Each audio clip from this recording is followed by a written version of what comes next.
15 दिसंबर है आज के इंटरनेशनल न्यूज़ के बारे में देखेंगे हम।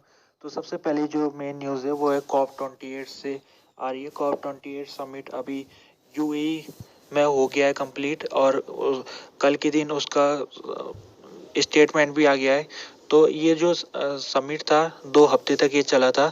तो 2 हफ्ते में जो डिप्लोमेट थे देश के लगभग 190 से ज़्यादा देशों के डिप्लोमेट यहाँ पर आ रखे थे। और यहाँ पर उनका आने का मकसद ये था कि आने वाले समय में जो क्लाइमेट चेंज है उसको किस तरीके से उसको अगर क्लाइमेट चेंज में जो इस समय टेम्परेचर बढ़ता जा रहा है तो कैसे उसको रोका जाए, क्या क्या कदम उठाए जाए जिससे टेम्परेचर बढ़े ना ज़्यादा। तो उसको ही लेके कुछ स्टेटमेंट कल जारी हुआ है।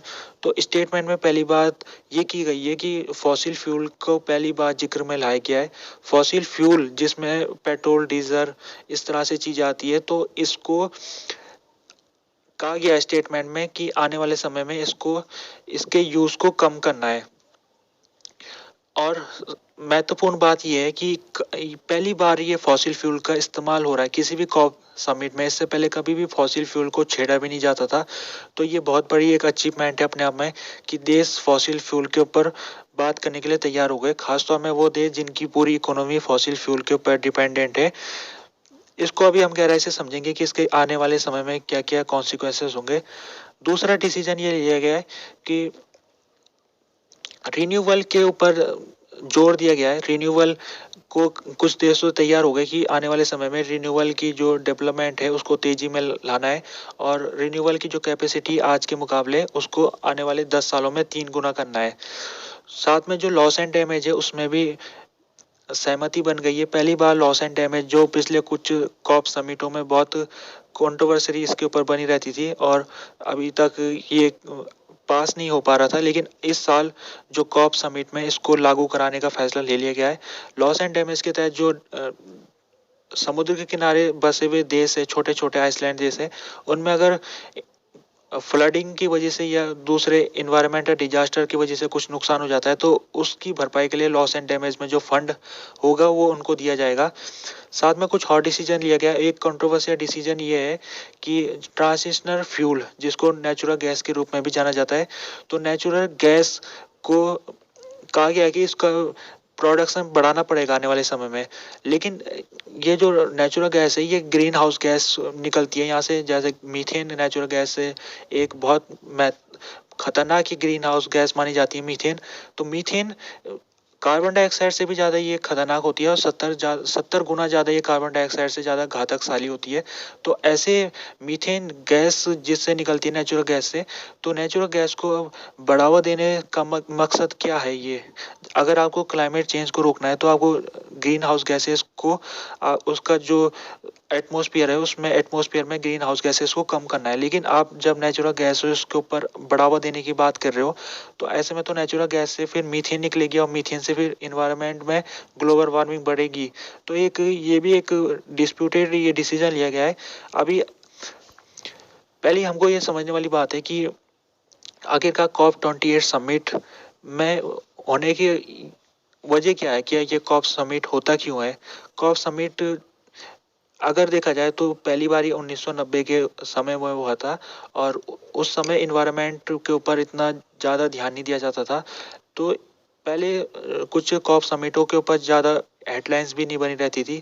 लेकिन धीरे धीरे करके खासतौर में जब पेरिस में कॉप समिट हुआ था आज से लगभग 5-6 साल पहले, तो उसमें एक लिमिट तय की गई कि कोई भी इन्वायरमेंट में अगर टेम्परेचर को रोकना है बढ़ने से तो 1.5 डिग्री सेल्सियस तक एक लिमिट रखी गई थी। ये 1850 के लेवल से थी, यानी जब इंडस्ट्रियल रेवोल्यूशन शुरू हो रहा था तो उस समय का बेसलाइन रखा गया था। उसके बाद 1.5 अगर 1850 से 1.5 डिग्री सेल्सियस आगे बढ़ गया तो इसका मतलब हम क्लाइमेट में जो चीज़ है वो इन्वायरमेंट के लिए बहुत ज़्यादा घातक साली होगी, जैसे फ्लडिंग आ जाएगी, सूखा पड़ने लग जाएगा। अगर 1.5 डिग्री सेल्सियस से ऊपर बढ़ गया टेम्परेचर किसके मुकाबले से 1850 के बेस लेवल के हिसाब से, माना जा रहा है कि आज अगर बात की जाए तो टेम्परेचर 1850 के मुकाबले से 1.25 डिग्री सेल्सियस बढ़ चुका है। तो अगर हमको 1.5 डिग्री सेल्सियस की लिमिट में पहुंचने से पहले ही रोकना पड़ेगा, तो उसके लिए हमको कुछ कदम उठाने पड़ेंगे। पहले ये है कि हमको फॉसिल फ्यूल जो ग्रीन हाउस निकलने का एक बहुत बड़ा कारण माना जाता है, तो इसके प्रोडक्शन को या तो बंद करना पड़ेगा, या फिर इनके जो ग्रीन हाउस गैसेस जो इन फॉसिल फ्यूल से निकलती है उन ग्रीन हाउस गैसेस को कैप्चर करना पड़ेगा, जिसको हम कार्बन कैप्चर के नाम से भी जाने जाते हैं। दूसरा, हमको रिन्यूएबल का इस्तेमाल करना पड़ेगा। ज़्यादा से ज़्यादा हमको सोलर पैनल लगाने पड़ेंगे, विंड टर्बाइन लगानी पड़ेगी, ताकि इलेक्ट्रिसिटी का जो प्रोडक्शन हो इन चीज़ों से हो जाए, रिन्यूएबल से, और हमको कोल और ये फॉसिल फ्यूल की ज़रूरत ना पड़े। होता ये है कि दुनिया में दो तरह के देश है, एक डेवलप देश है और एक डेवलपिंग देश है। डेवलप देश विकसित हो चुके हैं, उनकी इकोनॉमी काफ़ी विकसित है और उन्होंने फॉसिल फ्यूल की मदद से ही उन्होंने अपना देश को विकसित किया है। लेकिन डेवलपिंग देश, जिसमें इंडिया और कुछ अफ्रीकन देश आते हैं, तो ये देश अभी इकोनॉमी इनकी इतनी ज़्यादा तेज़ी से बढ़ने वाली है आने वाले समय में, कि इनको फॉसिल फ्यूल की ज़रूरत पड़ेगी। अगर फॉसिल फ्यूल नहीं मिलेगा इनको, तो इनकी इकोनॉमी इतने काफ़ी उसमें असर आएगा, और इनका जो ग्रोथ पोटेंशियल है वो उस पोटेंशियल में नहीं पहुंच पाएगी। जैसे इंडिया के पास अभी कोल काफ़ी रिजर्व है, इंडिया के पास उड़ीसा, झारखंड, यहाँ पर कोल के काफ़ी खदानें मिलती है। तो अगर इंडिया को कह दिया जाए कि आपको कोल को बंद करना है, तो इंडिया का अपना जो उसका रिजर्व है उसमें वो खुद उसका यूज़ नहीं कर सकता। तो इंडिया की जो इकोनॉमी को बढ़ाने की जो एक बहुत बड़ा उसमें भूमिका कोल निभाता है। तो कोल जब इंडिया को नहीं मिलेगा, तो फिर इंडिया की इकोनॉमी उस स्तर में नहीं बढ़ पाएगी जितना उसका पोटेंशियल है। तो ये बहुत ज़रूरी है कि दोनों ही जो तरह के देशों की कैटेगरी है, डेवलप और डेवलपिंग देश, इन दोनों की जो पोटेंशियल है वो अलग अलग है। यानी डेवलप देश अपने पोटेंशियल को पहले ही वो पूरा कर चुके हैं, अब उनके पास उनकी इकोनॉमी 1-2% की ग्रोथ से बढ़ती है। तो उनके लिए जो इन्वायरमेंट में कार्बन को कम करने के लिए उनके लिए कोई बड़ी दिक्कत वाली बात नहीं है, वो रिन्यूएबल को अपना सकते हो और कर सकते हो, चीज़ें को कंट्रोल में ला सकते हैं। लेकिन जो डेवलपिंग देश है उनके लिए बहुत दिक्कत की बात है। वहाँ की जो पॉपुलेशन बढ़ रही है अभी डेवलपिंग देशों की, अफ्रीका हो गया, इंडिया हो गया, ये पॉपुलेशन जब बढ़ रही है तो इनकी डिमांड भी बढ़ती जा रही है। डिमांड बढ़ रही है तो डिमांड के पूरी करने के लिए एनर्जी सोर्सेज की ज़रूरत होती है। एनर्जी सोर्सेज में दोनों तरह की सोर्सेज की ज़रूरत पड़ रही है, चाहे वो रिन्यूएबल हो या नॉन रिन्यूएबल हो। तो इंडिया पूरी तरीके से रिन्यूएबल के ऊपर निर्भर नहीं रह सकता। इंडिया को दोनों तरीके के एनर्जी रिसोर्सेज चाहिए। बात की जाए तो इंडिया, अगर ग्लासगो समिट हुआ था, COP26 कहते हैं उसे, 2021 में हुआ था ग्लासगो स्कॉटलैंड में। तो उसमें फॉसिल फ्यूल जिसमें कोल आता है, कोल के ऊपर एक सहमति बनने की कोशिश की गई थी, जिसके तहत कोल का जो प्रोडक्शन है उसको फेस आउट करने के बाद कहा था। फेस आउट का मतलब कोल को कुछ सालों बाद बंद कर देना चाहिए उसका प्रोडक्शन। लेकिन इस इंडिया ने उसमें असहमति जता दी थी, यानी अपना जो अपोजिशन है उसने दर्ज करा दिया था, और उसने कहा कि हमारे लिए कोल बहुत महत्वपूर्ण है।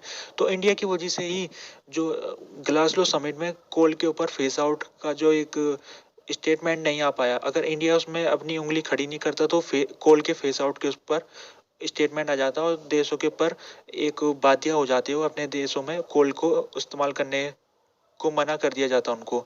तो ये बहुत महत्वपूर्ण है, इंडिया को अपने जो उसके नेशनल रिसोर्सेज को देख के चलना है और उसकी जो ग्रोथ पोटेंशियल है उसको देख के चलना है। तो जो COP28 समिट जो अब हुआ है और कल के दिन ये फिनिश हो गया, तो इसमें एक चीज़ हमको देखनी ये है कि खास बात है कि इसमें ग्लासगो समिट में कोल की बात हुई थी, लेकिन उसमें फॉसिल फ्यूल को छेड़ा भी नहीं किया था। लेकिन अब जो कल ही COP28 summit Abu Dhabi UAE में हुआ है कंप्लीट, तो वहाँ पर अब जो फॉसिल फ्यूल है उसको भी छेड़ दिया गया है। अब फॉसिल फ्यूल को भी अब उसका जो प्रोडक्शन है और उसका कंजम्पशन को कम करने की बात की गई है स्टेटमेंट में। लेकिन कोई कंपलसरी नहीं रखा गया है, देशों के ऊपर कोई कंपलसरी टाइम लिमिट नहीं रखी गई है कि आपको इस समय बंद करना है। तो देश वॉलंटरी कर सकते हैं, और चाहे तो वो जब उनका जो जिस तरह से उनकी इकोनॉमी है उस हिसाब से वो फॉसिल फ्यूल का प्रोडक्शन को कम कर सकते हैं। यानी जो देश डेवलप हो चुके हैं वो फॉसिल फ्यूल को, उनके पास ज़्यादा इस समय तरीका है करने का, फॉसिल फ्यूल को कम करने का, अगर वो कोशिश करे तो कर सकते हैं। लेकिन इंडिया के पास अभी जो गैप है वो कम है। इंडिया के इस समय रिसोर्सेज की बहुत ज़्यादा ज़रूरत है इंडिया को, चाहे वो फॉसिल फ्यूल हो या रिन्यूएबल हो। तो इंडिया को टाइम लगेगा, इंडिया को लगभग 50-60 साल का समय लग सकता है, जब वो फॉसिल फ्यूल का जो प्रोडक्शन है उसको कम करने के लिए या उसको बिल्कुल जीरो में लाने के लिए इंडिया को काफ़ी समय लगेगा। लेकिन डेवलप देश कर सकते हैं, कुछ ही साल में, 20-30 साल में वो फॉसिल फ्यूल को फेस आउट कर सकते हैं। तो खास बात है कि फॉसिल फ्यूल में कोई लिमिट नहीं लगाई गई है। देशों अपने अपने तरीके से जो जो उनकी इकोनॉमी हिसाब है उनका, उस हिसाब से वो डिसीजन ले सकते हैं। खास बात यह है कि जैसे कि सबसे महत्वपूर्ण बात है, फॉसिल फ्यूल के ऊपर अब बातचीत होने लग गई। पहले क्या होता था कि जो ऑयल प्रोड्यूसिंग देश है जैसे सऊदी अरेबिया, यूएई, ये फॉसिल फ्यूल के ऊपर बात करना ही नहीं चाहते थे। वो चाहते थे कि इसमें छेड़े नहीं जाए। अगर इसमें कुछ बातचीत हो गई तो इनका इकोनॉमी के ऊपर खतरा हो सकता है, क्योंकि इनकी इकोनॉमी फॉसिल फ्यूल के ऊपर बनी हुई है। तो अब ये भी तैयार हो गए बात करने के लिए। आने वाले समय में हम देखेंगे जैसे जैसे COP29, COP30, COP31, ये समिट जब होते रहेंगे तो धीरे धीरे करके अब इनमें टाइम लिमिट भी लगती रहेगी। यानी फॉसिल फ्यूल को कम, कब उनको पूरी तरीके से फेस आउट करना है फॉसिल फ्यूल को, इस तरह से सहमति भी बनती रहेगी। हो सकता है कि जो डेवलप देश है वो 2040 तक अपनी लिमिट को बना ले, और जो डेवलपिंग देश है वो 2070, जैसे इंडिया 2070, 2080 ऐसे लिमिट बना ले। तो आने वाले समय में क्लियर होगा। अभी क्लियर नहीं है। अभी बस कहा गया है कि फॉसिल फ्यूल का जो कंजप्शन है और प्रोडक्शन है उसको कम करना है, लेकिन क्लियरली नहीं बताया गया कि आपको कब करना है ये चीज़ें कम, और कितने सालों तक आपको मिल सकता है टाइम। ये अभी आने वाले जो कॉप समिट होंगे उसमें ही ये क्लियर हो पाएगा। फिलहाल ये महत्वपूर्ण है कि पहली बार फॉसिल फ्यूल को उसमें बात हुई है, और माना गया है कि फॉसिल फ्यूल का एक बहुत बड़ा हाथ है ग्रीन हाउस गैस निकलने का। फॉसिल फ्यूल के वजह से बहुत बड़ा ग्रीन हाउस गैस मात्रा निकलती है, और उससे जब क्लाइमेट टेम्परेचर बढ़ता जाता है तो हमारे जो दुनिया है उसको 2050 तक तय किया गया था पेरिस क्लाइमेट एग्रीमेंट में, 1.5 डिग्री सेल्सियस से ऊपर बढ़ने से रोकना है। तो बहुत ज़रूरी है कि फॉसिल फ्यूल का जो कंजप्शन और प्रोडक्शन उसको कम किया जाए। तो ये इसमें सहमति बननी शुरू हो गई है। आने वाले जो कॉप समिट होंगे उसमें धीरे धीरे करके क्लेरिफाई हो जाएगा कि क्या क्या आने वाले देशों को आने वाले समय में करना पड़ेगा। आगे बढ़ते हैं।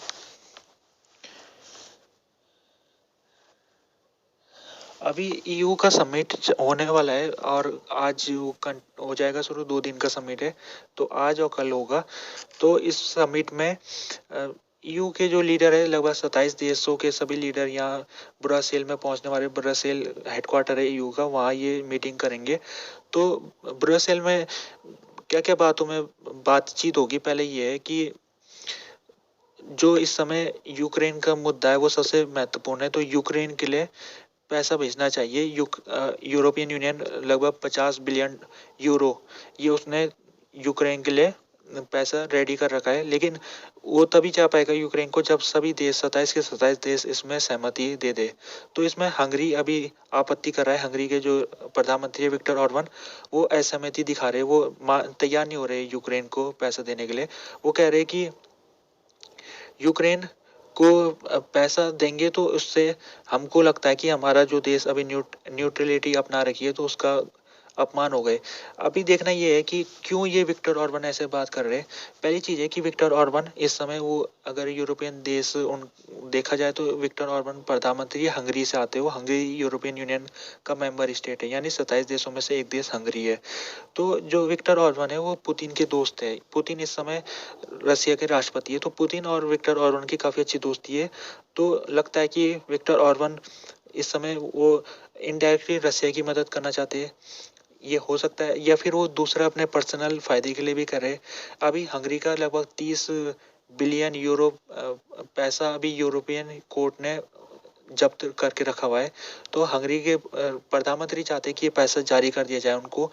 तो इसके लिए वो ब्लैकमेल करना चाह रहे हैं। वो चाहते हैं कि हम तभी ये यूक्रेन को पैसा में जो हमने अभी उंगली खड़ी कर रखी है, हम तभी हटाएंगे उसको जब आप ये जो हमारा पैसा आपने ब्लॉक कर रखा है पैसों को हमको दे दोगे।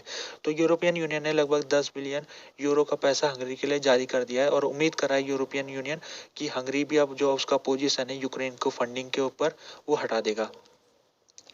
जैसे कि मैंने आपको कहा है कि जो हंगरी है इस समय वो यूक्रेन की ना तो मदद कर रहा है, वो अपने सैनिक, उसके पास जितने हथियार है वो दे नहीं रहा है यूक्रेन को, और साथ में वो ना पैसा दे रहा है।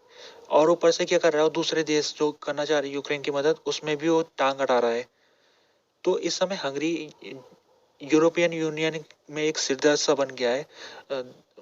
जब से लड़ाई शुरू हुई है पिछले साल से, तो हंगरी ने, ऐसा नहीं है कि पहली बार ये टांग अड़ा रहा है, इससे पहले भी उसने, जब लड़ाई शुरू होने के, यूरोपियन यूनियन में जो जो प्रपोजल यूक्रेन के समर्थन में जारी किए गए थे, उसमें हंगरी ने उसमें अपोजिशन अपना दर्ज कराया था। साथ में जो यूक्रेन है वो यूरोपियन यूनियन का मेंबर भी बनना चाह रहा है, उसमें हंगरी भी उसमें उसका विरोध कर रहा है। वो कह रहा है कि जो यूक्रेन है वो करप्ट देश है, तो करप्ट देश को यूरोपियन यूनियन में जगह नहीं मिलनी चाहिए। तो इस समय विक्टर ऑर्बन को किस तरह से उनको सुलझाया जाए, किस तरह से उनको समझाया जाए कि वो यूक्रेन का अपोजिशन ना करे, ये अपने आप में एक चैलेंज होगा। और अभी भी ये पैसा तो जारी हो गया है, 10 बिलियन यूरो, जो हंगरी का पैसा अभी जब्त कर रखा था यूरोपियन कोर्ट ने, वो जारी कर दिया। लेकिन अभी भी ऑर्बन ने ये नहीं कहा है कि मैं यूक्रेन को मदद करने के लिए तैयार हूँ, ये बिल के ऊपर मैं अपोजिशन नहीं लगाऊंगा, ये अभी तक उन्होंने नहीं कहा है। तो क्या, अगर हंगरी ये मीटिंग में अगर अपना पोजीशन दर्ज कराता है, तो फिर यूक्रेन के लिए बहुत दिक्कत शुरू हो जाएगी। यूरोपियन यूनियन में जो प्रपोजल होता है तो उसको सभी देशों में सहमति होनी चाहिए। कोई भी देश अगर उसमें अपोजिशन अपना दर्ज करा देता है तो फिर वो प्रपोजल गिर जाता है। तो हंगरी अगर इसमें अपना पोजीशन बनाए रखता है तो फिर यूक्रेन को ये $50 बिलियन 50 बिलियन यूरो की सहायता नहीं मिल पाएगी। तो हंगरी का जो अपोजिशन है उसका हटना बहुत ज़्यादा ज़रूरी है, तभी ये यूक्रेन को पैसा जा सकता है। और एक और तरीका ये है कि अगर आर्टिकल 7 जो यूरोपियन कॉन्स्टिट्यूशन में इस्तेमाल किया जा सकता है, उसका उसके आर्टिकल 7 का इस्तेमाल करके जो हंगरी है उसका जो वोटिंग अधिकार है उससे उसको वोटिंग अधिकार छीना जा सकता है हंगरी से। लेकिन ऐसा करेगा अगर यूरोपियन यूनियन, तो बहुत बड़ा ये कंट्रोवर्सी उठ जाएगी। तो यूरोपियन यूनियन में ऐसा मुश्किल है कि आर्टिकल 7 का इस्तेमाल किया जाएगा। कोशिश अब ये है कि विक्टर ऑर्बन को समझाने की कोशिश की जा रही है कि वो ऐसा कदम ना उठाए। जो यूक्रेन है उसको, जो अभी पैसा भेजने की कोशिश की जा रही है उसमें उसमें टांग ना अड़ाए, ऐसा कोशिश अभी होगी मीटिंग में। अभी ये आज होगी मीटिंग, पहला दिन आज है और कल दूसरा दिन है, तो 2 दिन में ये ब्रसेल में सभी 27 के 27 देशों के नेता आएंगे और यहाँ पर इनकी सहमति बनेगी। तीसरी तरफ चलते हैं।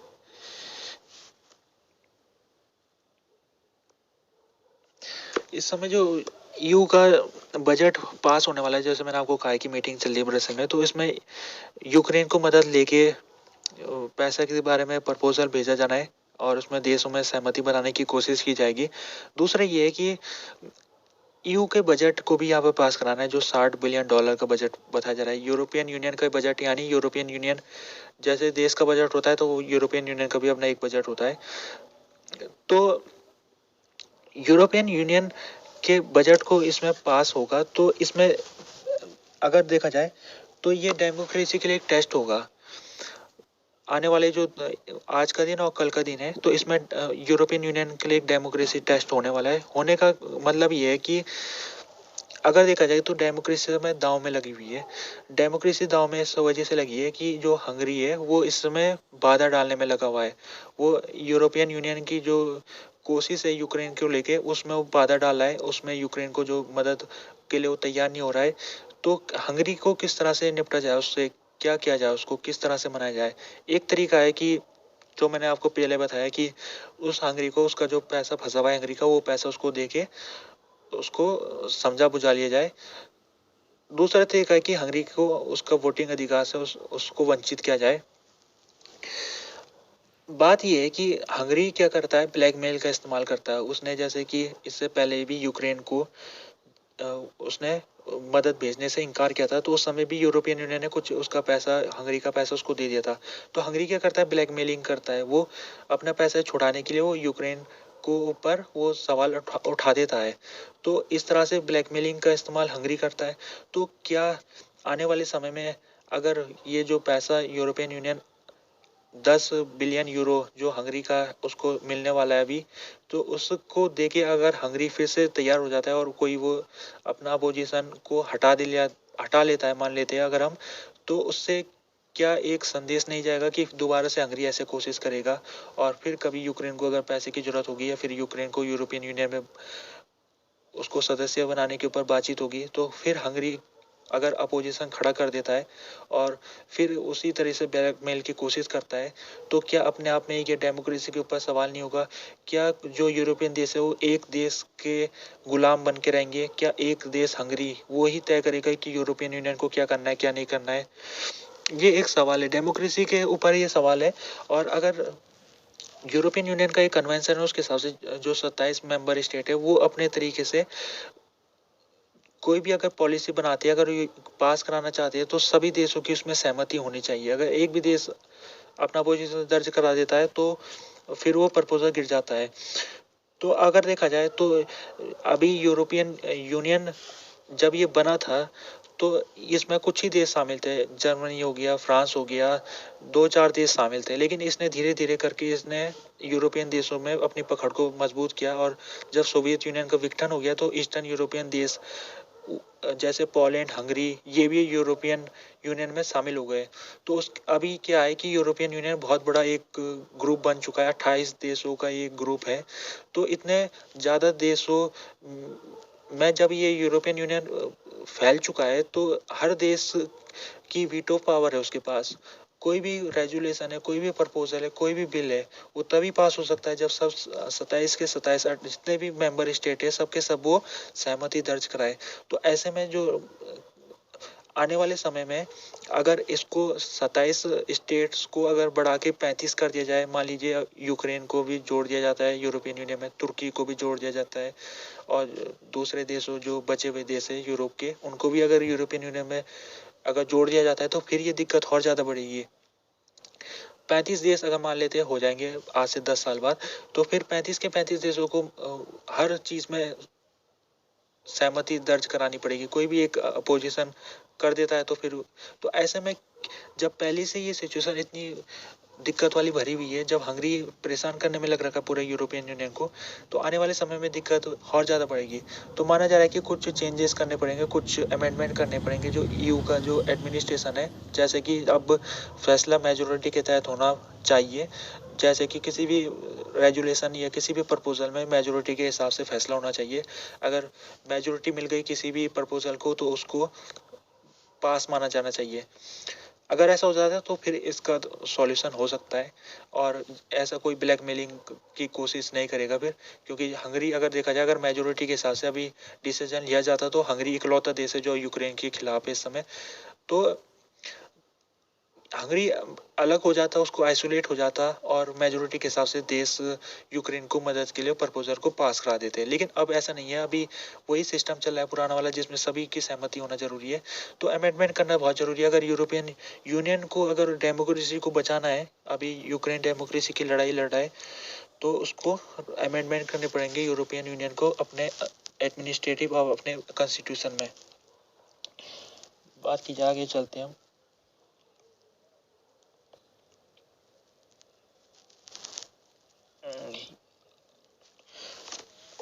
अभी यूक्रेन में कल के दिन रसिया ने वहां पर मिसाइल अटैक किया है। कीव जो कैपिटल है यूक्रेन की, वहां पर 10 मिसाइल अटैक हुआ था। 10 मिसाइलों को भेजा गया था रसिया द्वारा। और यूक्रेन के जो उसका एयर डिफेंस सिस्टम है उसने सभी मिसाइल को इंटरसेप्ट कर दिया और सभी मिसाइलों को आसमान में उसने तोड़ फोड़ कर दिया, ब्लास्ट कर दिया। तो ये जो मिसाइल जब ब्लास्ट होने के बाद इसके जो परखच्चे थे कुछ बिल्डिंगों के ऊपर गिरे, जिस कारण कुछ नुकसान हुआ है। लगभग 30 बिल्डिंगों को नुकसान हुआ है और जो यहाँ पर पार्क था इस इलाके में उसको भी नुकसान हुआ है।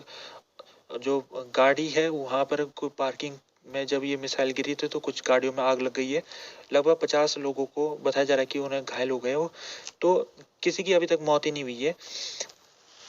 तो ये जो अटैक है ये रसिया ने कल के दिन किया और ये इस बहुत महत्वपूर्ण मौके में ये अटैक हुआ है। अभी यूरोपियन यूनियन के लीडर मिलने वाले ब्रसेल में, तो यूक्रेन के ऊपर चर्चा करेंगे वो। और खासतौर में इस समय जो यूक्रेन के राष्ट्रपति हो अभी अभी अमेरिका की यात्रा से भी लौटे। तो इस मौके में रसिया कुछ अपनी जो सिग्नल देना चाहता है वो पहली चीज़ है कि ये रसिया इस समय उसकी स्ट्रांग पोजीशन है। रसिया के राष्ट्रपति ने भी कल परसों के दिन उन्होंने बोला था कि अगर ये वेस्टर्न देश यूक्रेन की मदद करना अगर बंद कर देते तो हम ये लड़ाई हफ्ते भर में जीत जाएंगे। तो रसिया इस समय मजबूत पोजीशन में। दूसरा, इस समय ठंड का मौसम भी शुरू हो गया है तो यूक्रेन में इस तरह से हमले बढ़ने वाले हैं।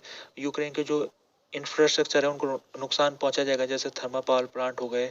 तो ऐसा करके जो यूक्रेन के निवासी है, यूक्रेन के जो नागरिकों को उनको परेशान किया जाएगा। अभी परसों के दिन ही कीव स्टार, एक यूक्रेन की टेलीकम्युनिकेशन कंपनी है, उसको हैकिंग हो गया था उसके ऊपर, जिसके कारण यूक्रेन के कई लोगों के मोबाइल नेटवर्क गायब हो गए थे। तो ऐसे रसिया की हैकिंग करने की कोशिश होगी और यूक्रेन के लोगों को उनका टेस्टिंग की जाएगी यहाँ पर, उन कितना वो पेशेंस है, कितना वो सह सकते हैं ये चीज़ें। जब उनको हीटर नहीं मिलेगा, यानी इलेक्ट्रिसिटी आने वाले दिनों में नहीं मिलेगी, ठंड में कैसे वो अपना गुजारा करेंगे।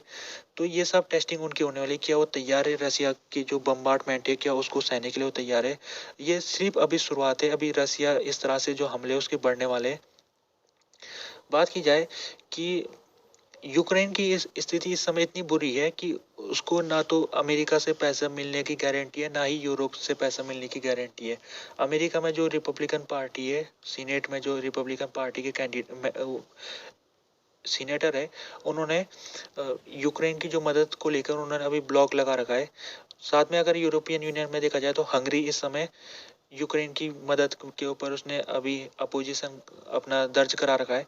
तो यूक्रेन को अभी तक जो उसका जो सबसे ज़्यादा उसको जो पैसा मिलता था अमेरिका और यूरोपियन यूनियन से, तो वो पैसा भी खतरे में पड़ा हुआ है। अभी ये अगर पैसा नहीं पहुंचा यूक्रेन में, तो वही चीज़ जो पुतिन कह रहे हैं कि यूक्रेन एक एक ही हफ्ते में कोलैप्स कर जाएगा, तो ये हो भी सकता है अगर ये पैसा नहीं मिला।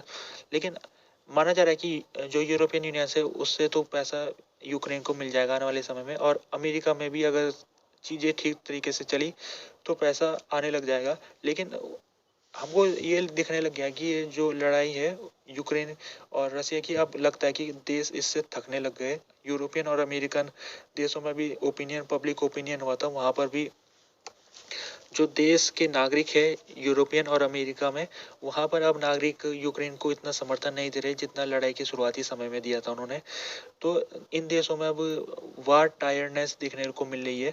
आने वाले दिनों में ये देखना बहुत महत्वपूर्ण रहेगा कि ये जो इलेक्शन होंगे अमेरिका में, वहाँ पर अब अगर डोनाल्ड ट्रंप चुन लिए जाते हैं तो फिर क्या होगा। अमेरिका की जो सरकार है उसका हो सकता है कि यूक्रेन के प्रति उसकी जो फॉरेन पॉलिसी है वो पूरी तरीके से बदल जाए। तो फिलहाल आने वाले दिनों में यूक्रेन में होंगे बहुत सारे हमले, और यूक्रेन की जो इंटेलिजेंस है और यूक्रेन के एयर डिफेंस सिस्टम की इस समय टेस्टिंग होगी, कितने वो एयर डिफेंस सिस्टम काम करेंगे, और साथ में जो जनता है उसकी पेशेंस की भी इस समय टेस्ट होगा। तो बहुत ज़्यादा इस समय कठिन समय यूक्रेन के लिए आने वाला है।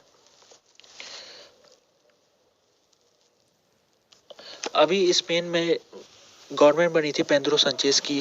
तो पेड्रो सांचेज की गवर्नमेंट जब बनी है तो पेड्रो सांचेज के ऊपर आरोप लग रहे हैं कि उन्होंने देशद्रोह वाला काम किया है।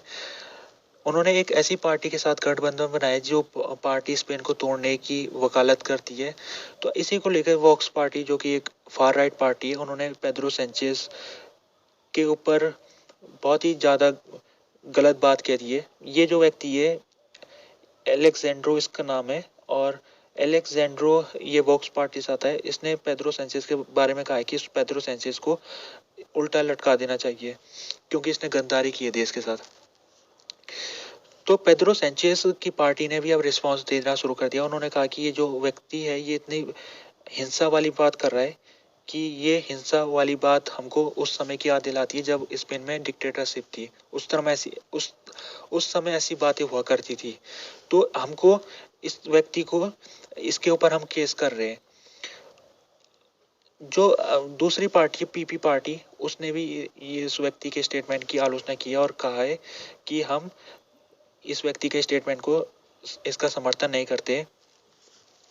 अभी जो पेड्रो सांचेज है उनके ऊपर विरोध प्रदर्शन हुआ था जब उन्होंने पता लगा कि उन्होंने एक कैटेलन पार्टी है उसके साथ उन्होंने कोलिशन बनाने की घोषणा की है। तो जो अपोजिशन दल था उसने पेड्रो सांचेज के ऊपर उसके उनके घरों में, पेड्रो सांचेज के घर के सामने या फिर पेड्रो सांचेज के ऑफिस के सामने काफ़ी दिन तक वहाँ पर प्रोटेस्ट हुआ था और झड़प भी हुई थी, उसमें कई लोग घायल हो गए थे। तो पेड्रो सैंचेज के ऊपर इस समय देशद्रोह का आरोप चल रहा है।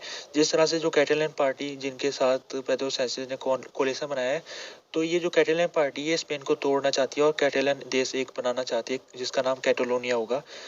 बार्सिलोनिया वाला जो क्षेत्र है जो अभी स्पेन में है उसको तोड़ के कैटलोनिया बनाने के बारे में वकालत करती है कैटेलन पार्टी। तो इन कैटेलन पार्टी को अभी कुछ साल पहले जब इन्होंने वहाँ रेफरेंडम करने की कोशिश की थी तो उस समय इनको गैर कानूनी ठहरा दिया गया था। तो उसके बाद इनको अब जाके इनको अब माफ़ कर दिया गया है जब इन्होंने कोलिशन गवर्नमेंट में हाथ मिला दिया पेड्रो सैंचेज के साथ। तो पेड्रो सैंचेज ने अब इनको माफ़ कर दिया है और माफ़ करने से जो ये लीडर जो भाग गए थे देश छोड़ के, अब ये स्पेन में आने को अब ये आ सकते हैं, इनके ऊपर अब कोई केस नहीं चलेगा। तो इसी वजह से पेड्रो सैंचेज को कहा जा रहा है कि वो देशद्रोह है और देशद्रोही है वो। और पेड्रो सैंचेज स्पेन को गलत रास्ते में ले जा रहे हैं। आगे बढ़ते हम।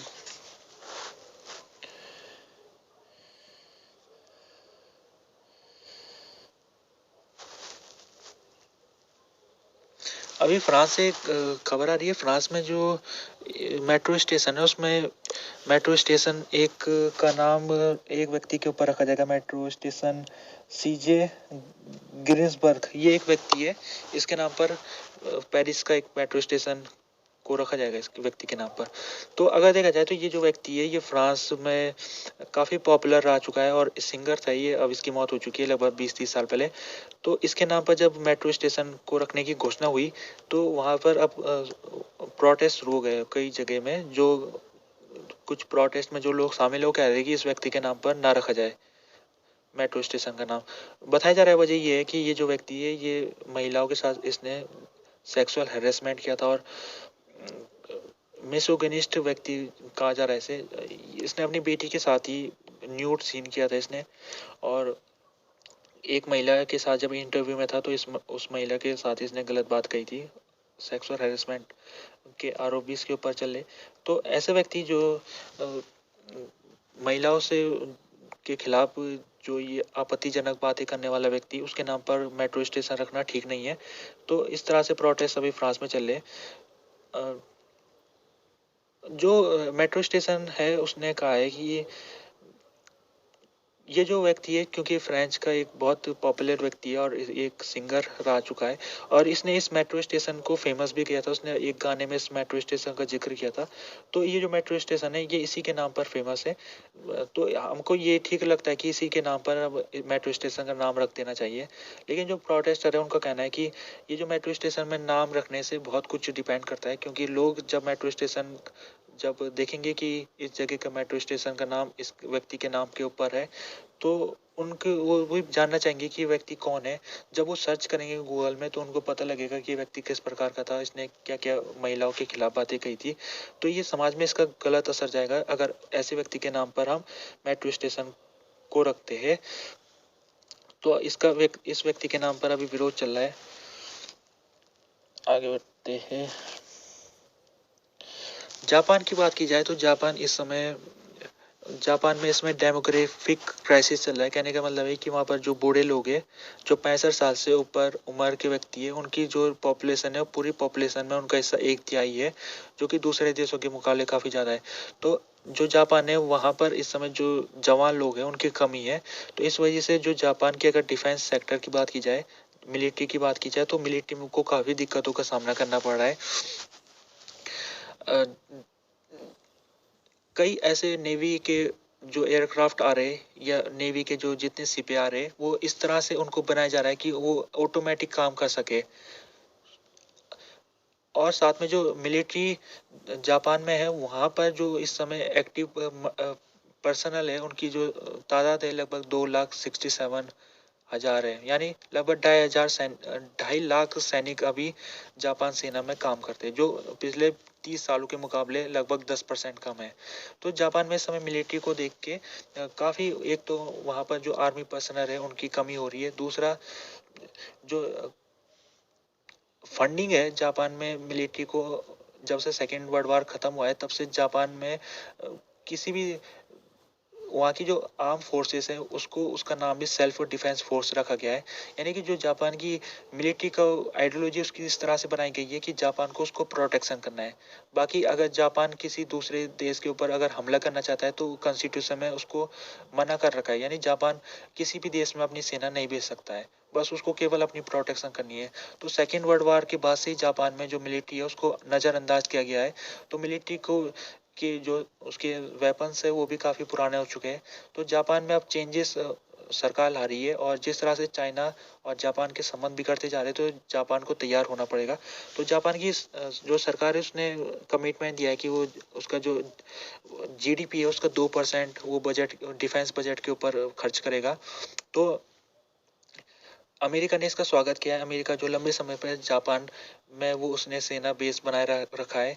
ओकिनावा उसका एक अड्डा इस इलाके में। यहाँ पर जो अमेरिका सैनिक है वो जापान सैनिकों के साथ यहाँ पर मिलिट्री एक्सरसाइज भी करते हैं और दूसरी चीज़ें भी करते हैं। तो अमेरिका ने जापान को सुरक्षित करने के लिए उसने इस इलाकों को उसने गारंटी ले रखी है। यानी जापान में अगर कोई भी देश हमला करता है तो अमेरिका ने गारंटी ले रखी है कि वो जापान की रक्षा करेगा।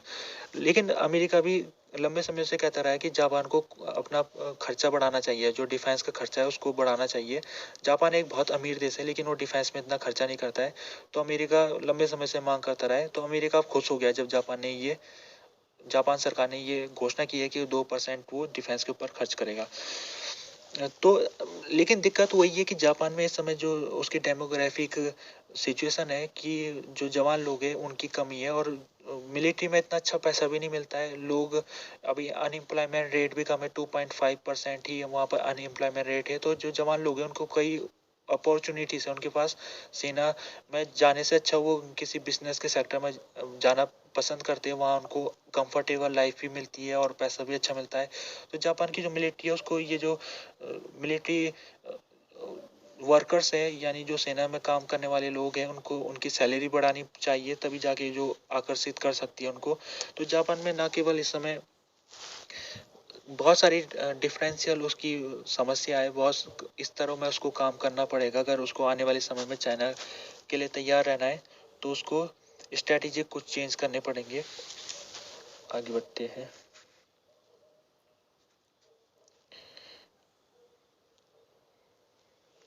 अभी COP28 समिट हुआ था। तो COP28 समिट में जो होस्ट रहा था वो यूएई रहा था। और यूएई में या इस COP28 के जो प्रेसिडेंट थे उसका नाम अबू जबेर था। तो अबू जबेर के बारे में कहा जाता है कि वो ऑयल कंपनी के वो चीफ एग्जीक्यूटिव ऑफिसर है, और साथ में वो रिन्यूएबल एनर्जी के भी वो क्षेत्र में वो काम करते। तो ऑयल में काम करने वाला व्यक्ति अबू जबेर, उसको COP28 समिट का जब अध्यक्ष बनाया गया तो काफ़ी हाहाकार मचा था।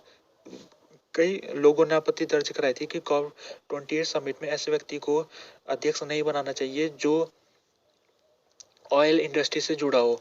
तो अबू जबेर को पहले से जब ये COP28 शुरू हो रहा था तो उसी समय से निशाना बनाना शुरू इनके ऊपर कर दिया गया था। कई लोग इनको हटाने के पक्ष में थे, लेकिन अबू जबेर ने उन्होंने कुछ कंट्रोवर्शियल स्टेटमेंट भी दिए थे शुरुआत दिनों में। जैसे उन्होंने कहा था कि हमको ना तो फेस डाउन या फेस आउट ऐसा कुछ करने की जरूरत नहीं है ऑयल को, हमको बस इमिशन को कम करना चाहिए। तो जब इन्होंने कहा, और इन्होंने ये भी कहा कि हमको ये कोई साइंस नहीं है इसके पीछे जो ये बात कही जा रही है कि फेस आउट करना है हमको फॉसिल फ्यूल को, तो इसमें कोई साइंस नहीं है।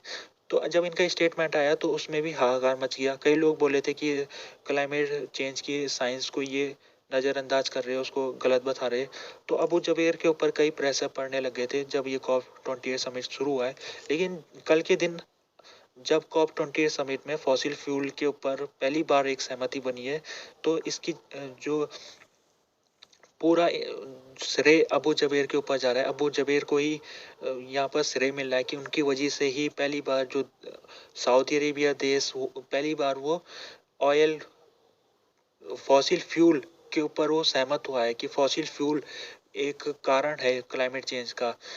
तो अबू जबेर की यहाँ पर प्रशंसा हो रही है कि उन्होंने दोनों ही पक्ष को बहुत ही डेलिकेटली दोनों पक्षों को सामने रखी उनकी चीज़ें, और दोनों ही पक्षों में उन्होंने कोऑर्डिनेशन अच्छे तरीके से किया। उन्होंने क्लाइमेट जो इन्वायरमेंटलिस्ट लोग हैं उनका भी बात को पक्ष को सामने रखा, और जो फॉसिल फ्यूल इंडस्ट्री है उसका भी पक्ष सामने रखा है। तब जाके बहुत ही ब्यूटीफुली उन्होंने एक स्टेटमेंट जारी किया है जिसमें स्टेटमेंट में कहा गया कि फॉसिल फ्यूल को आने वाले समय में इसका जो कंजप्शन और प्रोडक्शन है इसको कम करना है, ताकि जो क्लाइमेट चेंज है उसको रोका जा सके। तो उन्होंने जो इन्वायरमेंटलिस्ट वाले लोग हैं जो फॉसिल फ्यूल को बंद कराना चाहते हैं, तो उनकी बात भी मानी उन्होंने और स्टेटमेंट में दिखती है, और उन्होंने वो उस सऊदी अरेबिया जैसे देशों की बात भी मानी है जो फॉसिल फ्यूल को अभी तक वो उसको छेड़ना भी नहीं चाहते हैं। यानी फॉसिल फ्यूल के मुद्दे में कॉप समिट में अभी तक कभी भी सहमति नहीं बन पाई थी। इससे पहले पहली बार COP28 में समिट में फॉसिल फ्यूल के ऊपर सहमति बनी है। तो सऊदी अरेबिया भी तैयार हो गया। सऊदी अरेबिया जो आज से पहले कभी तैयार नहीं होता था, तो अबू जबीर ने ही उनको तैयार किया। अबू जबीर ने उनको समझा बुझाया और कहा कि हम तुमको कुछ तुम्हारी बात भी मानने को तैयार है, जैसे हम कोई लिमिट नहीं लगा रहे। यानी हम कोई लिमिट नहीं लगा रहे कि हाँ कोई जो फॉसिल फ्यूल है इसको कब कम करना है या कब इसको इसके प्रोडक्शन को ख़त्म करना है, ऐसी लिमिट कोई नहीं है।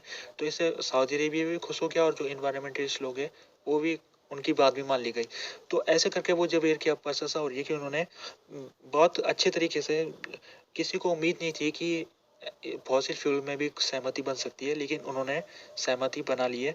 और अबू जबीर, जैसे कि मैंने आपको कहा है कि वो इस समय ऑयल इंडस्ट्री को रिप्रेजेंट करते हैं। उनकी खुद की कंपनी है यूएई में, वो एक ऑयल कंपनी के मालिक है और साथ में वो रिन्यूएबल एनर्जी के ऊपर भी इन्वेस्टमेंट करते रहते हैं। तो वो दोनों पक्षों को अच्छी तरीके से समझते हैं, और रिन्यूएबल पक्ष को भी समझते हैं और ऑयल इंडस्ट्री के पक्ष को भी समझते हैं। आगे बढ़ते हैं।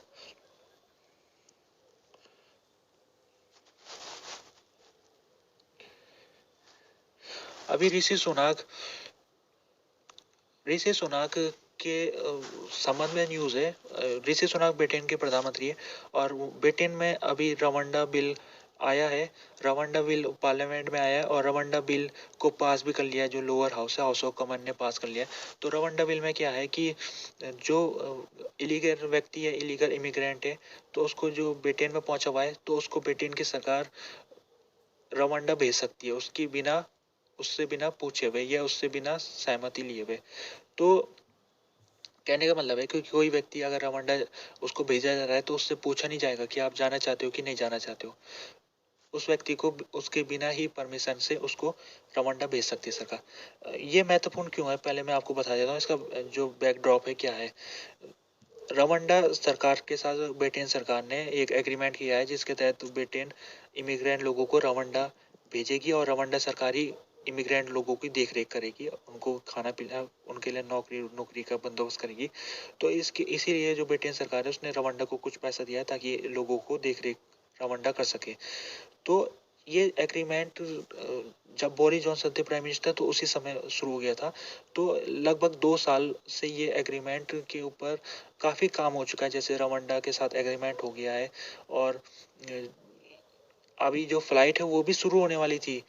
पहली फ्लाइट शुरू होने वाली थी तब तक ये मामला कोर्ट में चली गया और कोर्ट में अभी जजमेंट आया था जिसके तहत जो सुप्रीम कोर्ट है यूके का, उसने इसको गैरकानूनी ठहरा दिया था। जो रवांडा है, रवांडा प्रपोजल को उसने गैरकानूनी ठहरा दिया था और कहा था कि रवांडा कोई सेफ कंट्री नहीं है।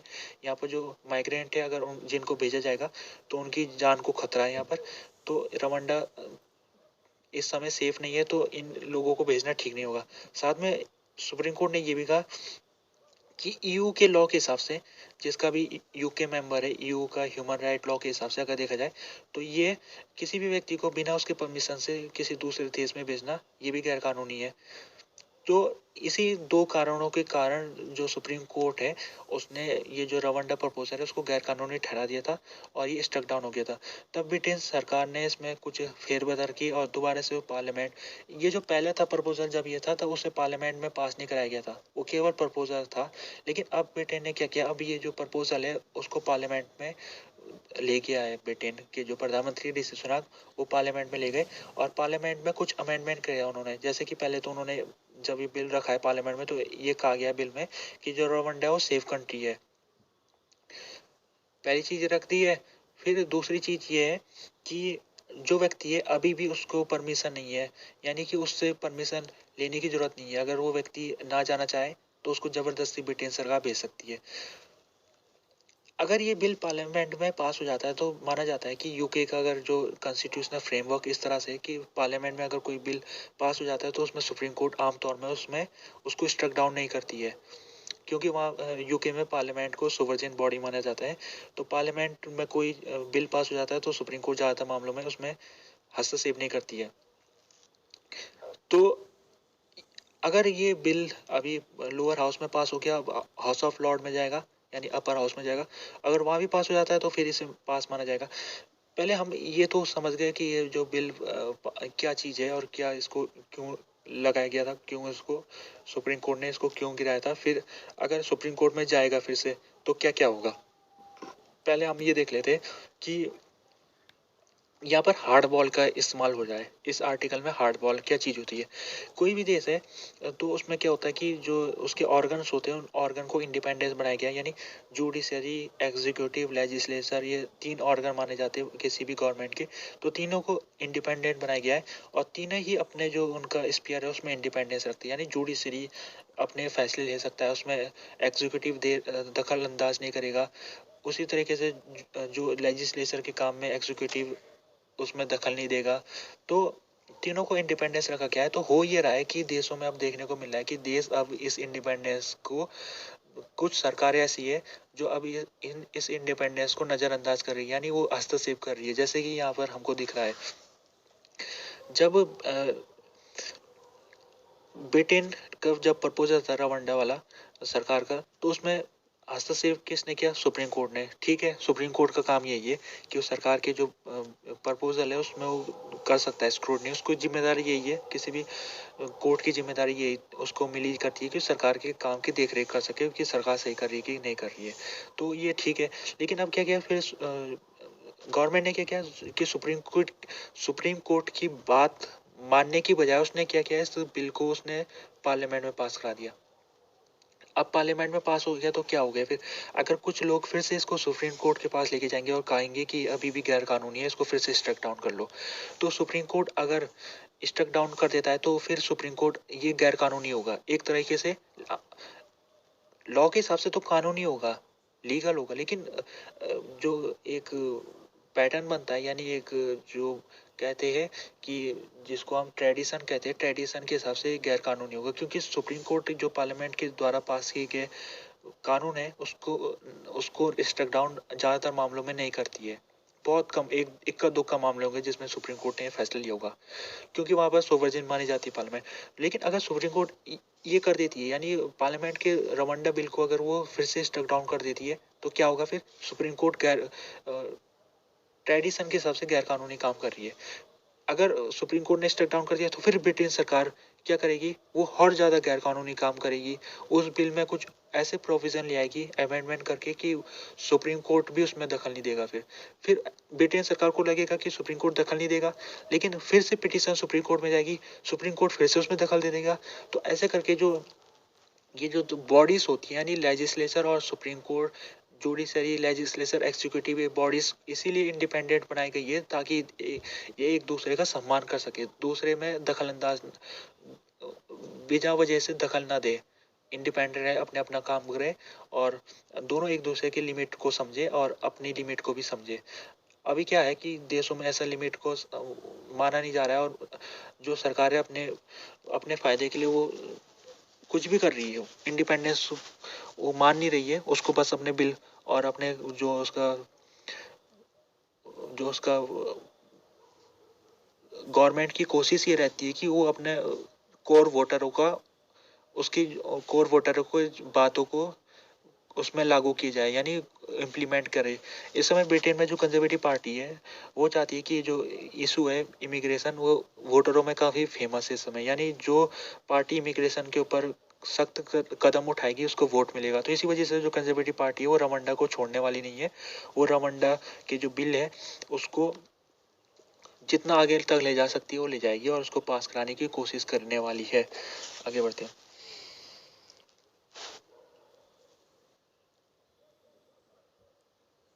साउथ अफ्रीका में एक जुलू राज्य था। जुलू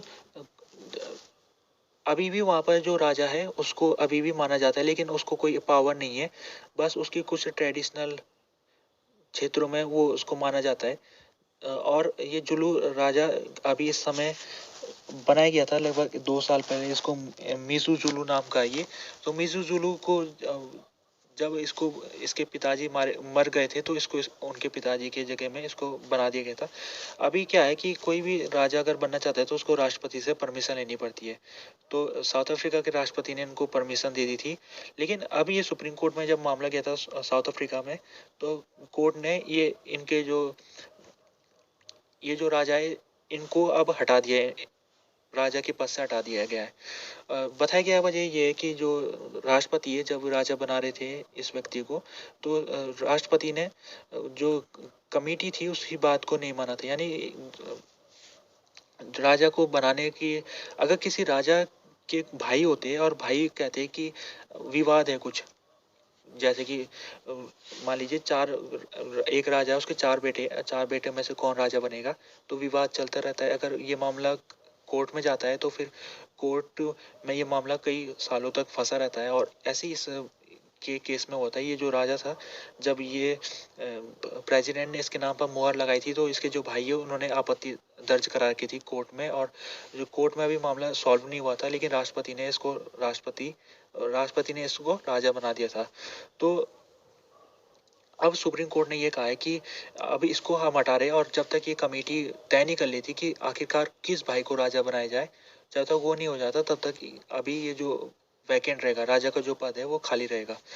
तो ये अभी देख लेते हैं कि साउथ अफ्रीका में जो जुलू किंगडम है, जुलू किंगडम पहले था काफ़ी, उसमें साका राजा था एक बहुत पहले, काफ़ी फेमस राजा था और काफ़ी उसने जुलू का क्षेत्र को बढ़ाया था।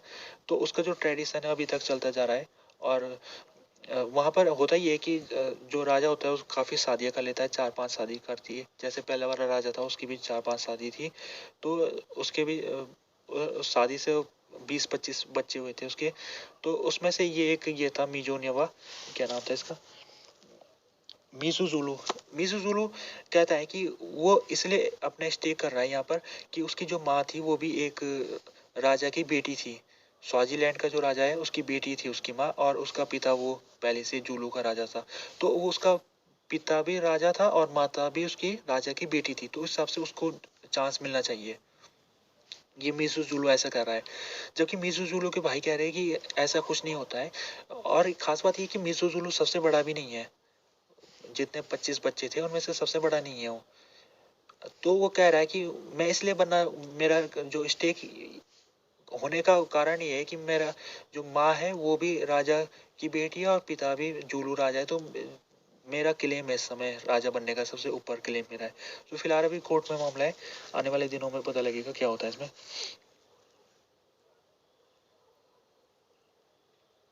आगे बढ़ते हैं हम।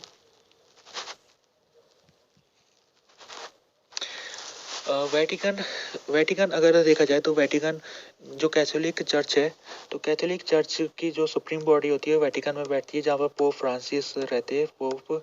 तो वेटिकन डिसीजन लेता है कि कैथोलिक लोगों को उनके दिनचर्या या उनकी जो रिचुअल होते हैं उसके बारे में डिसीजन लेने का काम वेटिकन करता है। तो वेटिकन ने एक फैसला लिया है जिसके तहत तो वेटिकन ने अब परमिशन दे दी है, अगर कोई कैथोलिक व्यक्ति जब मर जाता है तो अगर उसके जो परिवार वाले हैं उसको अगर जलाना चाहते हैं, तो उसकी जो राख होती है जलने के बाद, तो उस राख को अब वो अपने घर ले जा सकते हैं मेमोरी के तौर में।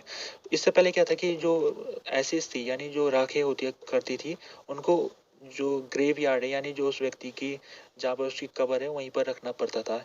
तो वाटिकन ने अब ये फैसला ले लिया है कि अब व्यक्तियों को परमिशन मिल जाएगी, यानी जो उसके परिवार वाले वो उसकी एसेस को अब घर ले जा सकते हैं मेमोरी के तौर में। तो अगर देखा जाए तो वेटिकन चर्च में जो कैथोलिक धर्म है, क्रिश्चियन का एक ये ब्रांच मानी जाती है कैथोलिक। तो कैथोलिक में माना जाता है कि व्यक्ति को पहले केवल दफनाने की परमिशन थी, और 1973 के बाद वेटिकन ने परमिशन दे दी थी, अगर कोई जलाना चाहता है तो उसकी परमिशन मिल गई थी। अभी क्या है कि नए नए तरीके निकल रहे हैं, किसी व्यक्ति कोई मर जाता है तो उसको अलग अलग तरीके से डिकम्पोज करने का भी तरीका है। यानी उस व्यक्ति को वैसे ही फेंक देना है, जैसे जानवर मरने के बाद पड़े रहते और उनको चील कौवे खाते रहते, वैसे इंसान को भी डिकम्पोजिशन करने का भी एक नया तरीका निकला है, मरने के बाद उसको डिकम्पोजिशन किया जाए। दूसरा तरीका ये है कि सोडियम हाइड्रोक्साइड यानी केमिकल, व्यक्ति को जब मरने के बाद उसमें केमिकल डाल दिया जाए, तो उसका भी नए तरीके निकल रहे हैं, व्यक्ति को किस किस तरीके से उनको करना है। लेकिन जो कैथोलिक है उसने अभी केवल दो तरीकों को मान्यता दे रखी है, वो है एक तो दफनाने की, कोई मरने के बाद व्यक्ति को दफना सकते हो, या फिर दूसरा है उसको आप जला सकते हो। बाकी ये जो दूसरी चीज़ है उसकी अभी मान्यता नहीं है। तो महत्वपूर्ण चीज़ ये हुई है आज कि कैथोलिक चर्च ने जो व्यक्ति जला दिए जाते हैं मरने के बाद, उनकी जो परिवार वाले उसकी जो राख होती है, जिसको एसिस कहते हैं इंग्लिश में, उसको अपने घरों में ले जा सकती है। इससे पहले नहीं थी परमिशन, अब मिल चुकी है।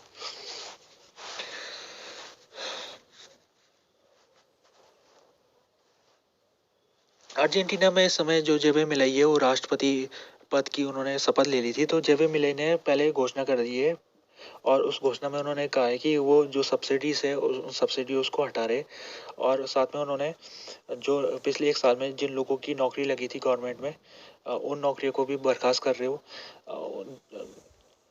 उन्होंने जो मिनिस्टर है, मिनिस्टर की तादाद 18 थी, तो उसको घटा के उन्होंने 9 मिनिस्टर कर दिए। तो ये जो कुछ कदम उन्होंने पहले ही अपने अनाउंसमेंट में इतने सारे उन्होंने घोषणा कर दी।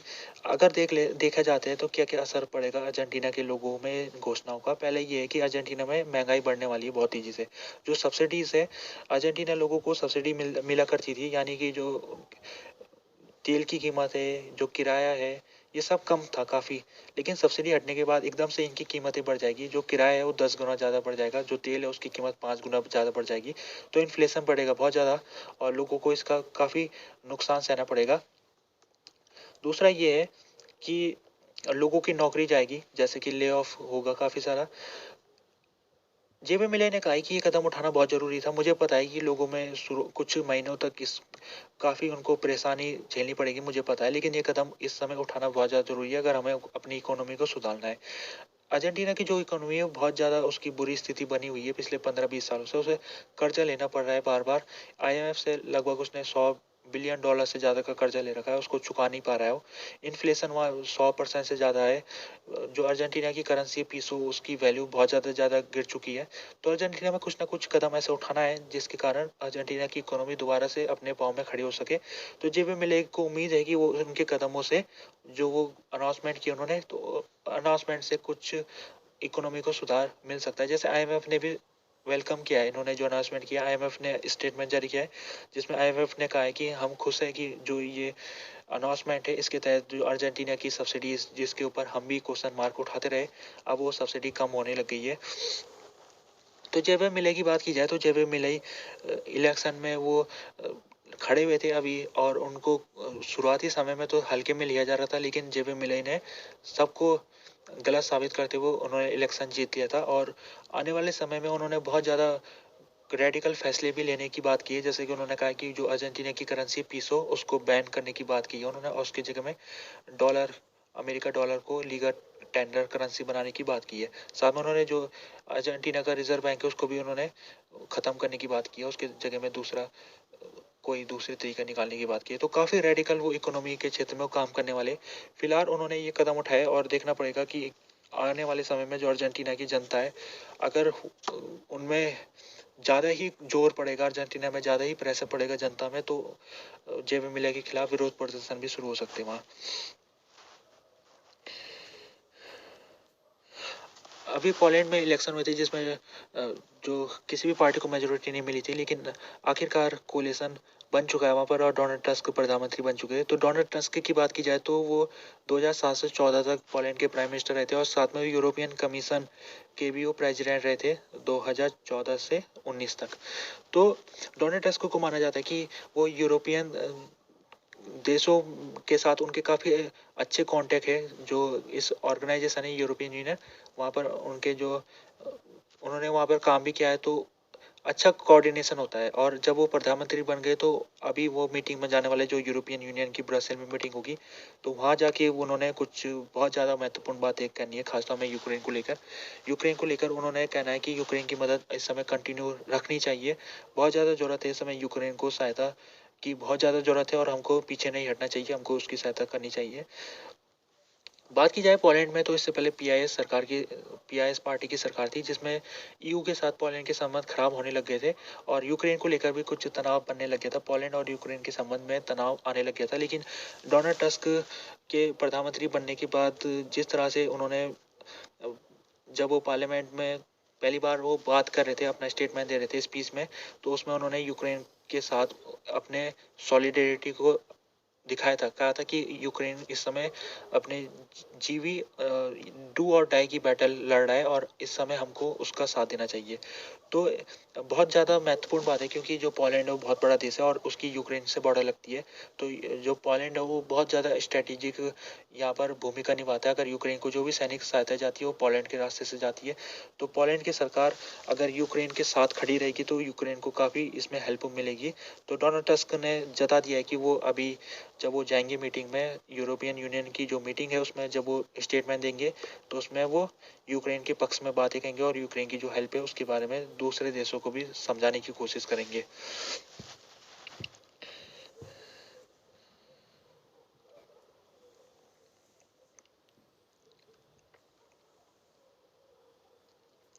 अभी जो यूक्रेन की जो लड़ाई है उसमें, जैसे मैंने आपको अभी कहा था कि यूक्रेन की स्थिति गंभीर बनी हुई है, तो इसका फ़ायदा रसिया उठा रहा है। और रसिया ने जिस तरह से अभी विंटर शुरू हुई है, तो उसने जो अटैक है वो शुरू कर दिया। उसने मिसाइल और ड्रोन अटैक भी कर रहा है और ऊपर से वो हैकिंग का इस्तेमाल भी कर रहा है, ताकि यूक्रेन को परेशान किया जाए।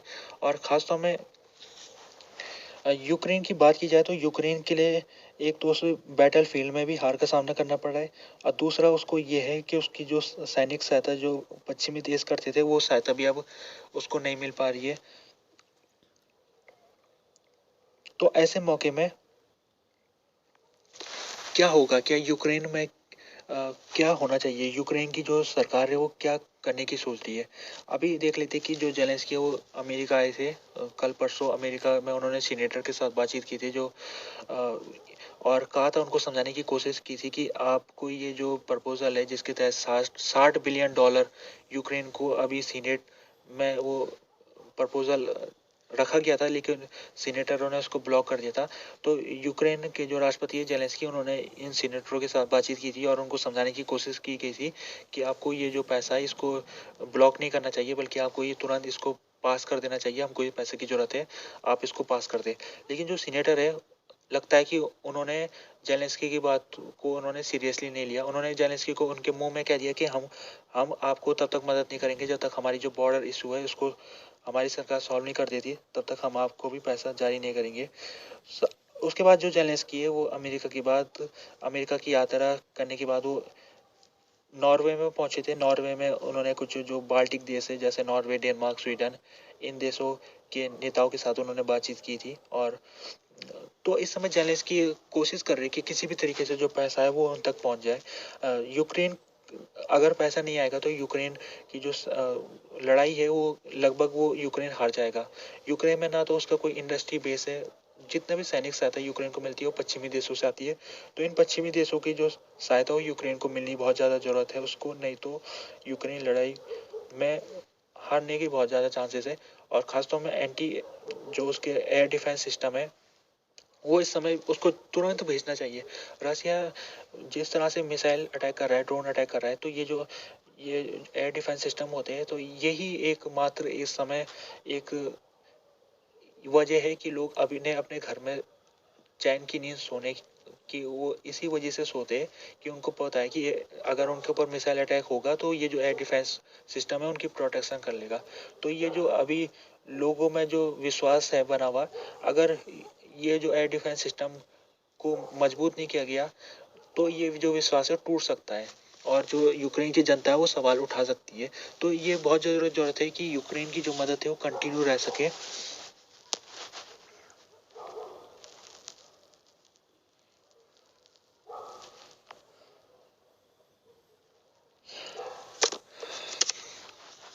आगे बढ़ते हैं।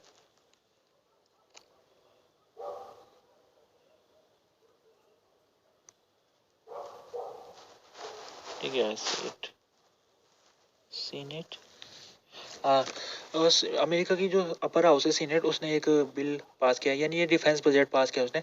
तो अमेरिका का इस साल का डिफेंस बजट 886 बिलियन डॉलर है। तो ये दुनिया का सबसे बड़ा बजट है। और अगर दूसरे देशों की कंपैरिजन किया जाए तो सब देशों का अगर हम कंबाइन कर ले तो उससे भी ज़्यादा पैसा अमेरिका सरकार ने मिलिट्री को दिया है। तो ये जो पैसा है ये 1 साल के लिए ये जारी होगा, और इसमें ये भी कहा गया है कि ये जो मिलिट्री के जो ऑफिसर्स हैं उनकी सैलरी भी बढ़ाई गई है। उनकी सैलरी 5.6% बढ़ाई गई है। तो ये जो बिल है ये पास हो गया है, और सीनेट में इसको 87 इसके पक्ष में वोट पड़े और 13 इसके विपक्ष में वोट पड़े। तो इसको पास कराने में दिक्कत नहीं आई कोई। दोनों ही बाई पार्टीशनशिप के तहत ये पास हो गया। डेमोक्रेटिक पार्टी ने भी समर्थन किया और जो रिपब्लिकन पार्टी है उसने भी समर्थन दिया। हालांकि ये माना जा रहा था जब ये बिल को रखा जा रहा था तो कि जो रिपब्लिकन पार्टी है उसका विरोध करेगी। वजह ये है कि जिस तरह से जो पेंटागन यानी जो डिफेंस डिपार्टमेंट है उसने जो महिलाएं सेना में काम करती है वो महिला अगर अबॉर्शन कराना चाहती है तो इन महिलाओं को जो मिलिट्री है वो मदद देती है, यानी इनको जितने दूसरे राज्यों में जहाँ अभी एबॉर्शन लीगल है वहाँ इनको भेजा जाता है। और जितना भी समय लगता है महिलाओं को एबॉर्शन कराने में तो मिलिट्री उस सब जो समय का पैसा वो महिला को मिलता है। तो रिपब्लिकन पार्टी इसके खिलाफ थी। वो कहती थी कि जो महिला एबॉर्शन कराना चाहती है तो उसको पैसा नहीं मिलना चाहिए। तो इस तरह से भी कुछ विवाद था। रिपब्लिकन पार्टी चाहती थी कि ये जो अबॉर्शन वाला इशू है, यानी जो सेना में महिलाएं काम करती है तो उनका जो अबॉर्शन राइट है उसको अगर वो कराना चाहती है अबॉर्शन तो उसका जो अबॉर्शन का जो पीरियड है, यानी अगर अबॉर्शन कराने में उनको 1-2 महीना लगता है पूरा प्रोसेस करने में, तो इन 1-2 महीनों का जो पैसा है वो ना मिले उन्हें, क्योंकि वो छुट्टी में रही है उस दौरान, उन्होंने मिलिट्री में सेवा नहीं दी है। लेकिन फिलहाल अभी देखा जाए तो जो पहले का सीन है वही चलेगा, यानी महिला जब तक उनका अबॉर्शन होता है तो पैसा उनको मिलेगा। रिपब्लिकन पार्टी तैयार हो गई। पहले उन्होंने उंगली खड़ी की थी लेकिन उन्होंने वो कर दिया, पास हो गया है। ऐसा नहीं है कि रिपब्लिकन पार्टी की कुछ मांगे भी है कि वो मान चुकी है। डेमोक्रेटिक पार्टी ने कुछ मांगे रिपब्लिकन पार्टी की मानी है, जैसे कि एक ये है कि जो यूक्रेन को पैसा मिलता है वो रिपब्लिकन पार्टी आरोप लगाती थी कि यूक्रेन को पैसा मिलता है, वो पैसा कहाँ जाता है कुछ पता हमको चलता नहीं है।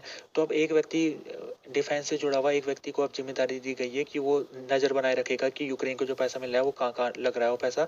तो ये रिपब्लिकन पार्टी की डिमांड थी। दूसरा ये है कि और भी कुछ है डिमांड जो रिपब्लिकन पार्टी की मानी गई है, लेकिन मुख्य यही थी।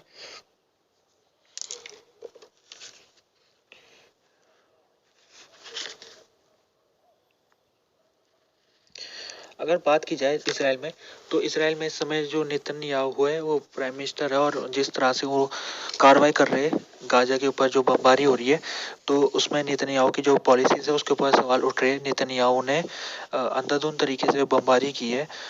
तो यहाँ पर अमेरिका सरकार ने नेतन्याहू को समझाने की कोशिश की है कि आपको थोड़ा ध्यान से और संभल के ये अटैक करना है, लेकिन नेतन्याहू लगता है कि वो बात समझ नहीं रहे हो। अमेरिका ने अभी तक कई जो उसके ऑफिशियल्स है उनको भेजा है इसराइल में, लेकिन सब ऑफिशियल्स ने यही चीज़ कही है नेतन्याहू को। अ, नेतन्याहू इन ऑफिशियल्स की बात को सीरियसली नहीं ले रहे। अभी जो बाइडन ने भी कल के दिन एक कैंपेन में गए थे, वो कैंपेन में जाके उन्होंने यही चीज़ कही थी कि इसराइल यहाँ पर जो जिस तरह से बमबारी कर रहा है उससे इसराइल को आने वाले समय में उसके जो कोलिशन बना हुआ है, इसराइल को जो सपोर्ट कर रहा है कोलिशन, उसमें फूट पड़ सकती है। यानी वो देश जो अभी तक इसराइल को सपोर्ट कर रहे हैं आने वाले दिनों में उस सपोर्ट करना बंद कर देंगे अगर इसराइल इस तरह से ही अंधाधुंध तरीके से बमबारी करता रहा। तो ये जो अब चेतावनी है बाइडेन से मिल चुकी है। जो बाइडेन राष्ट्रपति है अमेरिका के, जब उन्होंने भी चेतावनी जारी कर दी है नेतन्याहू को, तो नेतन्याहू के पास अब क्या ऑप्शन है। अब वो क्या पहले की तरह वो अमेरिकन के जो ऑफिसर्स की जिनकी वो अनदेखी करते रहे, क्या वो अनदेखी अब वो अमेरिका के राष्ट्रपति की भी अनदेखी करेंगी क्या, या फिर वो अब अमेरिका के राष्ट्रपति ने उनको कह दिया है तो अब वो मानने को तैयार हो जाएंगे, क्योंकि अब राष्ट्रपति कह रहा है तो बड़ा आदमी है तो उसकी बात माननी पड़ेगी। क्या वो ऐसा करेंगे। अगर देखा जाए नेतन्याहू की, अगर हम इतिहास में देखें तो काफ़ी पुराने नेता रहे हैं नेतन्याहू, और 1990 के दशक में वो पहली बार प्रधानमंत्री बने थे। उस समय से लेकर अभी तक वो बहुत ज़्यादा अनुभव उनको मिल चुका है राजनीति में। तो नेतन्याहू कि देखा जाए तो उन्होंने समय समय में कॉम्प्रोमाइज़ेज़ किए। जब 1990 में वो प्रधानमंत्री थे तो उन्होंने उनसे जब अमेरिका सरकार ने उस समय उनके ऊपर प्रेशर बनाया था तो उन्होंने वेस्ट बैंक में जो सेटलर लोग हैं उनकी जो बस्ती है उसको खाली कराया था। इसके अलावा 2000 के दशक में भी उन जब वो प्रधानमंत्री थे तो अमेरिका ने उनके ऊपर प्रेशर बनाया था तो वो तैयार हो गए थे वो अमेरिका की बातों को मानने के लिए। लेकिन इस बार ऐसा है कि नेतन्याहू हो सकता है कि अलग डिसीजन ले ले। नेतन्याहू की पॉपुलैरिटी इस समय काफ़ी कम हो रखी है। इसराइल के जो लोग हैं वो नेतन्याहू से खफा है। वजह ये है कि नेतन्याहू ने जिस तरह से 7 अक्टूबर का जो अटैक हुआ था उसमें नेतन्याहू की तैयारी नहीं थी। नेतन्याहू की सरकार लोगों को सुरक्षित नहीं रख पाई। साथ में नेतन्याहू ने इस्तीफा भी नहीं दिया। उन्होंने जिम्मेदारी नहीं ली अपनी। लोगों को लग रहा था कि अपनी जिम्मेदारी कम से कम वो ले लेंगे कि ये जो 7 अक्टूबर का अटैक है ये इसमें मेरा फेलियर है, मैं इस्तीफा दे रहा हूँ। लोगों को लगा था ऐसा कर देंगे लेकिन उन्होंने ऐसा भी नहीं किया। तो नेतन्याहू की जो पॉपुलैरिटी है वो बहुत कम है और अगर आज के दिन इलेक्शन हो जाए तो नेतन्याहू की पार्टी को केवल 18 सीट मिलेगी। तो नेतन्याहू अपनी पॉपुलैरिटी को बढ़ाने की कोशिश कर रहे हैं। वो क्या करेंगे आने वाले दिनों में, वो अगर अमेरिका के सामने वो एक खड़े रहते हैं बिल्कुल मजबूत व्यक्ति की तरह, तो उनकी पॉपुलैरिटी अपने जो देश के लोगों के बीच में बढ़ेगी। वो अपने देश के लोगों को कहेंगे कि देखो अमेरिका के प्रेशर के सामने मैं खड़ा हुआ हूँ और मैं तब तक नहीं रुकूंगा जब तक मैं हमास को ख़त्म नहीं कर देता। तो अपनी पॉपुलैरिटी को बढ़ाने के लिए वो हो सकता है कि आने वाले समय में अमेरिका की जो बात है उसको मानने से इनकार कर दे। नेतन्याहू बहुत ज़्यादा पॉलिटिकल सेवी व्यक्ति है। वो उनको पता है कि कब किस समय कौन सा डिसीजन लेना है।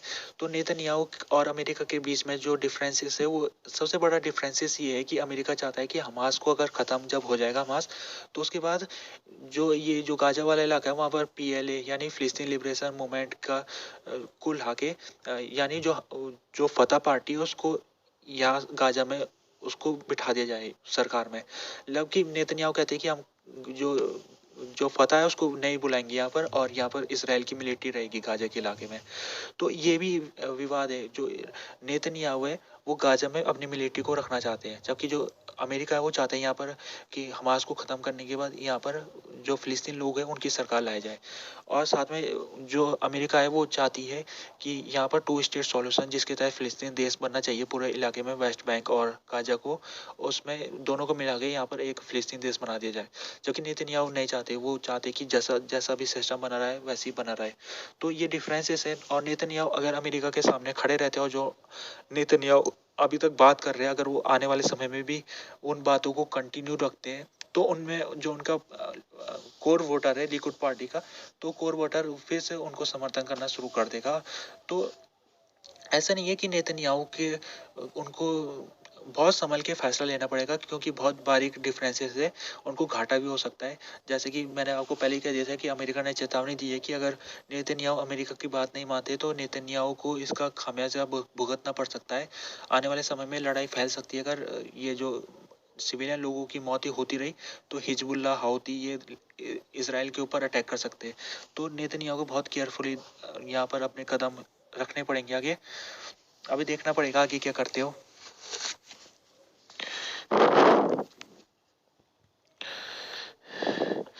इसराइल ने भी मिलिट्री कार्रवाई करा गाजा में और कल के दिन उसके 10 सिपाही मारे गए थे। तो ये जो 10 सिपाही है ये जो नॉर्थ गाजा के इलाके में ये वहाँ पर जो बिल्डिंग है सजीया रेफ्यूजी कैंप में, वहाँ पर वो बिल्डिंगों के अंदर जो हमास के टेररिस्ट छुपे हुए हैं उनके ऊपर कार्रवाई कर रहे थे। तो उसी दौरान एक सिपाही यहाँ पर वो खो गया था तो उसको रेस्क्यू करने के लिए दूसरे सिपाही उसको ढूंढने के लिए जा रहे थे। तब तक जो हमास के फाइटर्स थे उन्होंने उनके ऊपर अंधाधुंध फायरिंग कर दी। तो इसमें अभी तक 10 इजरायली जो सिपाही है वो मारे जा चुके हैं और ये डेडली है। मतलब ये जब से इसराइल ने यहाँ पर सैन्य कार्रवाई की है तो उसके बाद से सबसे ज़्यादा मौतें कल के दिन हुई है। 10 सिपाही कल के दिन मारे गए।